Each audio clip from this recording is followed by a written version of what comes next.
Welcome to the Scottish Basketball Podcast. In this episode, I look ahead to the 3x3 basketball tournaments at the 2026 Commonwealth Games in Glasgow with senior women's head coach Donnie MacDonald. I'm delighted to welcome Donnie to the podcast. Hi, Donnie. Hi there, Andrew. How are you doing? Good, thank you. Just wanted to take a few moments with as many of the team who are going to be involved in the Commonwealth Games, see how camp is in the run-up and what you're looking forward to. Maybe just from the women's side, if you could just give us an overview of how the squad came together and I suppose up to this point with 3 weeks to go, give or take, what's preparation from that initial selection to now look like? Well, obviously, we had our first experience with 3x3 4 years ago in Birmingham. The squad coming together then, I think maybe one or two of them had played the format of 3x3 before. So it was very different. This time around, we had a camp last summer with 12 players invited, and they'd all had, I think all bar one had experience in the 3x3 format. And pretty much the majority of them are playing professional basketball now. So for me, it was really exciting to see the growth of women's basketball in Scotland, where over the space of 4 years, we've grown in terms of the professionalism of our game. And we've also, developed on the 3x side. So obviously we've got criteria from Team Scotland for selection. They give us the criteria from May 25 to June 26. Players have got to have shown this, and this is for pretty much any sport, to be eligible for selection. So that kind of tightens up your eligibility criteria.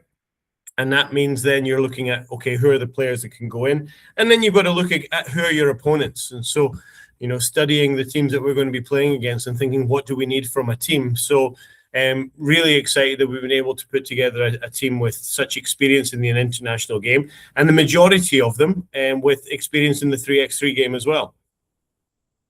You mentioned there about matching up against opponents. How do you think, without loads of evidence, not lots of competitive matches against these other nations, but how do you think the Scotland women's team matches up against the field, obviously in the group stage and maybe further into the competition if they progress? And where do you think the games will be won or lost in sense of where do you think the Scotland team's strengths lie?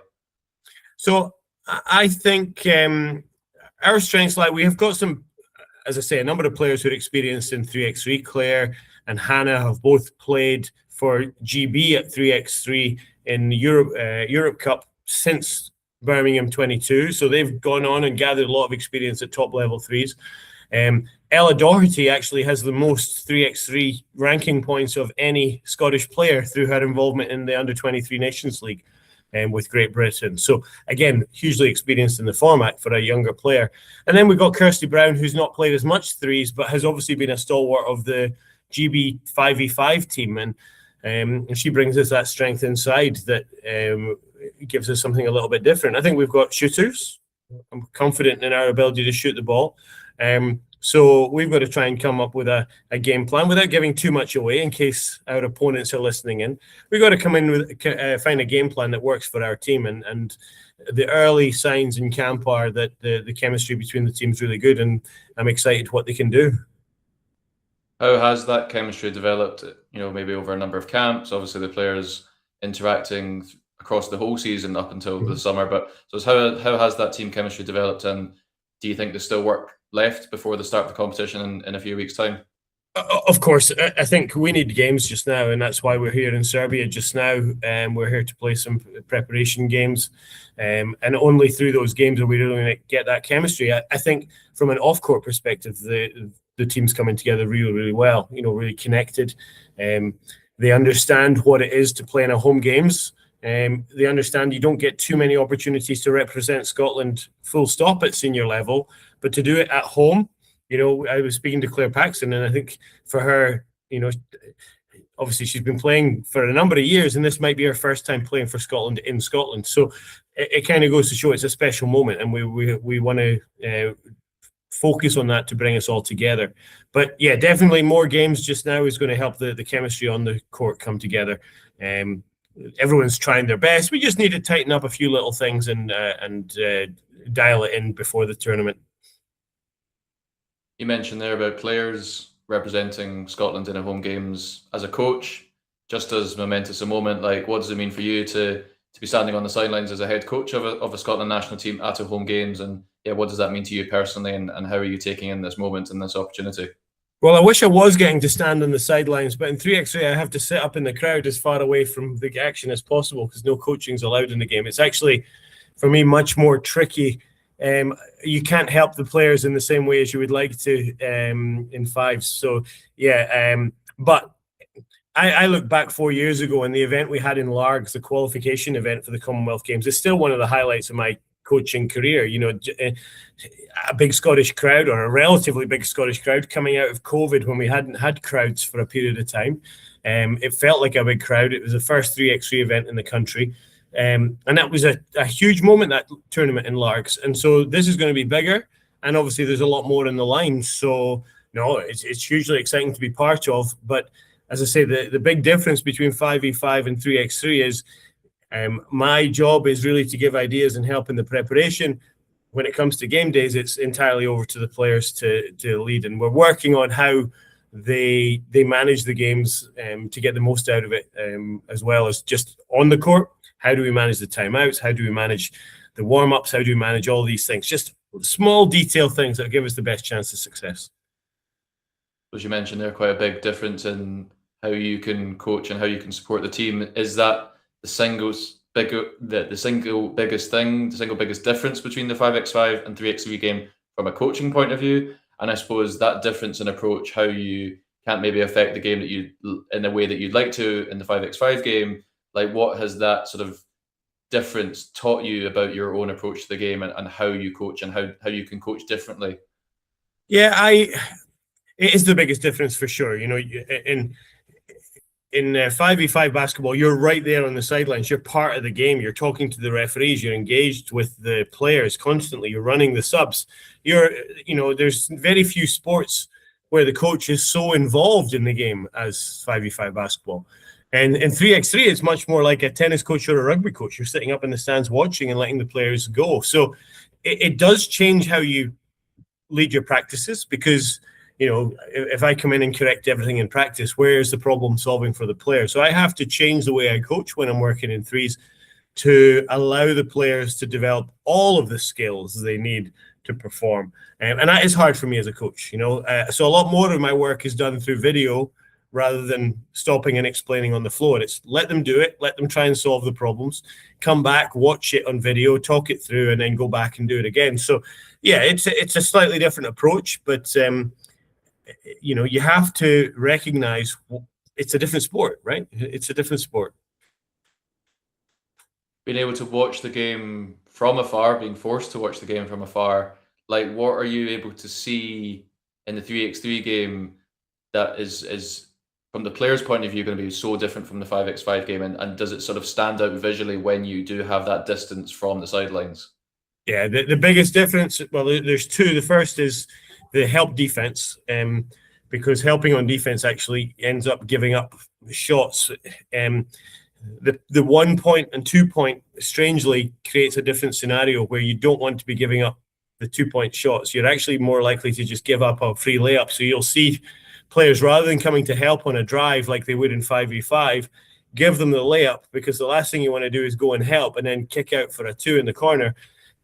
And twos will kill you, particularly in an indoor tournament. So we have to change how we play defense quite dramatically from that sense. You spend a lot of time in 5v5 working on how you help collectively to take away easy baskets. This time we sometimes give up easy ones to try and create better ones for ourselves. And then along with that, the transition is so fast. The way the ball comes through the net and the game is already going. There's no taking it out. Defense is setting up. There's not a second between the ball going in the basket or the ball coming off the rim and the next action happening. So that speed of transition, I think, is what people find really exciting about 3x3 basketball. It's just a non-stop sprint, really, for 10 minutes.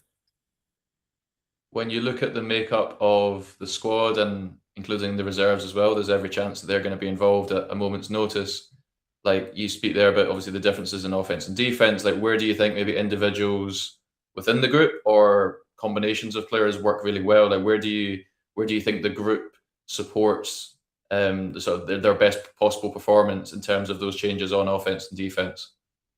Yeah, I think we've got shooting, we've got rebounding, we've got the tools you need for 3x3. And one of the big things we've identified over the last couple of years in threes is that the game's become much more physical. There's a lot more contact allowed than you'll see in 5v5 basketball. And as a result of that, the amount of contact on the dribble forces a lot of turnovers. So there's less dribbling happening in 3x3 now than there was 4 years ago when we played at Birmingham. So I think we're emphasizing the passing game and how to create advantages out of that.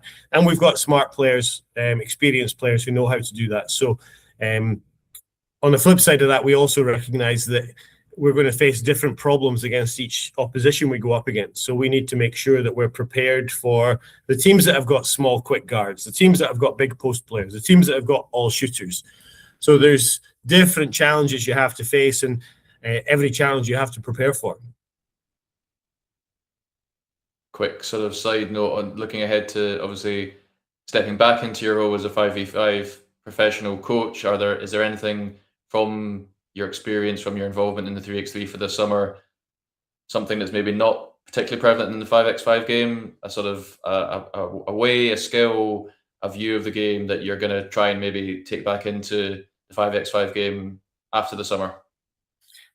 I'll be honest with you, I've been using 3x3 in the summer for about maybe 12 years now, because I think it's a really good way to develop skill within concepts, and players get fatigued, and how do you manage those situations? So yeah, I think it's a nice way of keeping everyone involved. Most actions in basketball only involve 2 or 3 players on the offense, with the others, spacing the floor. So it keeps everyone involved. It allows you as a coach to really focus in on the people in the action and help them through that. You can put them into situations that are going to be relevant in 5v5 play as well. So yeah, it's a format of the game. I use 3v3 in practice a lot, but certainly in the summer I like the 3x3 format because it develops conditioning whilst also putting players in position to develop their skill and their decision making in a really competitive format of the game. Players love this format of the game. So it's a nice little change up from the regular season. Mentioned there about the physical demands as well. I suppose, how is the conditioning of the group? I suppose, are there any sort of injury concerns going to the tournament, or any? How do you manage the load of the squad with the shortened games, the increased number of games in a shortened time period? Well, the fitness is fine. These are all professional players. They knew they were coming into this. They were given time to prepare.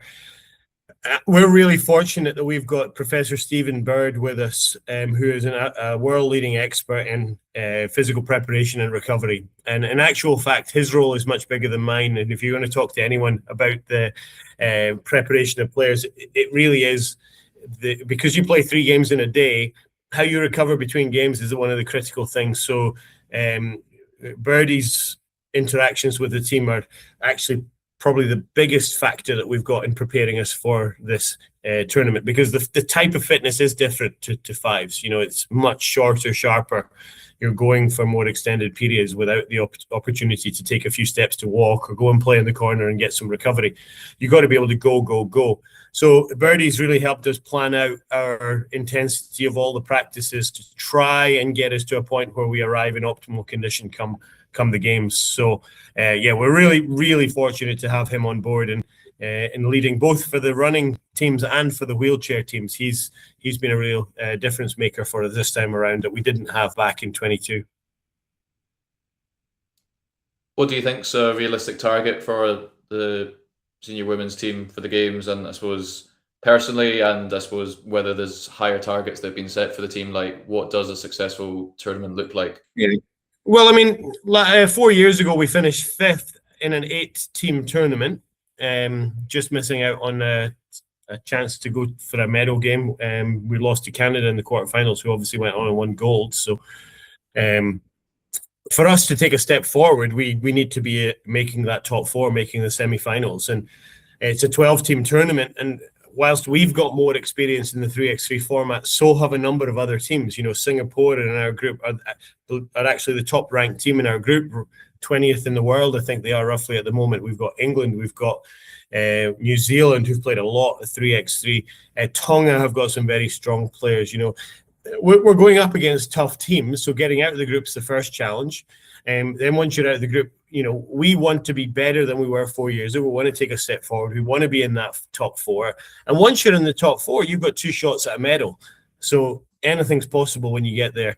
As I say, particularly in an indoor tournament, when you play outdoors, the wind can affect the shooting a little bit, and you have to have more tactical game plans to go to. In an indoor tournament, anyone can get hot for 10 minutes, right? Any team can get hot for 10 minutes. So anything is possible in this format of the game indoors.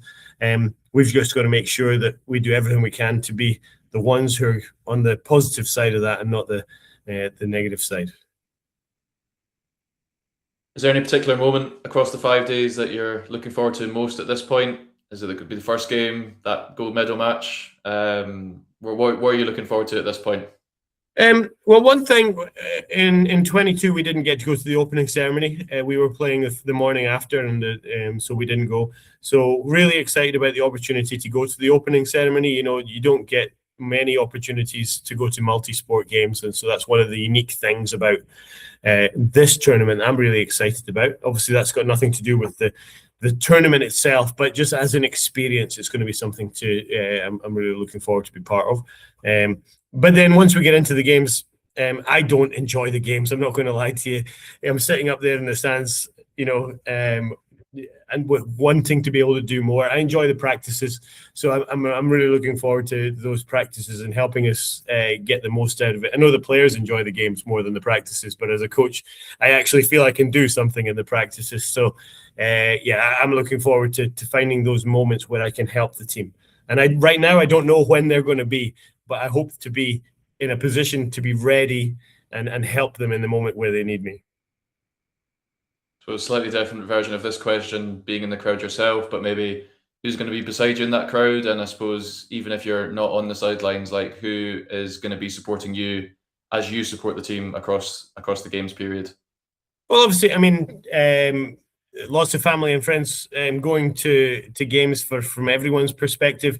I'll be honest, I don't get too caught up in that. I'm so focused on the games themselves that I couldn't tell you who's going to be sitting beside me, and I don't even know what ticket allocation I get, if I'm completely honest with you, Andrew. So maybe nearer the time I'll have a better idea on that. But I do know I speak to a lot of people who say I've got tickets on this day. We were talking before this started. You were telling me when you've got tickets. A lot of people I come across in day-to-day life just now are telling me, "Oh yeah, we got tickets for this day." So it is an exciting thing for Scottish sport. And I remember 4 years ago, my family were all watching it on the TV. My family aren't big basketball fans. I'm the only real basketball person in our family. But the shortened version of the game, everyone got really behind it, found it super exciting. So I think it's an opportunity to bring new fans to the sport, and let's hope that we can give them some performances to cheer. That ties in nicely to my final question. I was just going to ask you, beyond the result, whether that be, obviously hoping for a great result for all 4 teams in the games, but I suppose for you personally, what would you want a first-time 3x3, first-time basketball viewer to take away from watching a Scotland national team play in our home games? Yeah, I just want you to see our players playing with pride for the jersey, giving everything they have, leaving it on the floor, competing to the final moment. And hopefully you'll see a high degree of skill along the lines with the players. They've put in all the work. Now is their moment to go and shine. So I'm really confident in this group of people. I think we've got some talented individuals. We've got a great collective. They've got the spirit to go far in the tournament. And I really just hope that they are able to go out there and show the world what they can do. And along the way, that inspires young people to get involved in the sport. It inspires anybody to come along and watch basketball going forward, because it is a great sport to follow, to support, to get behind. And we want to continue to grow the sport of basketball, whether it be in 5s or 3s, just get more people behind our game.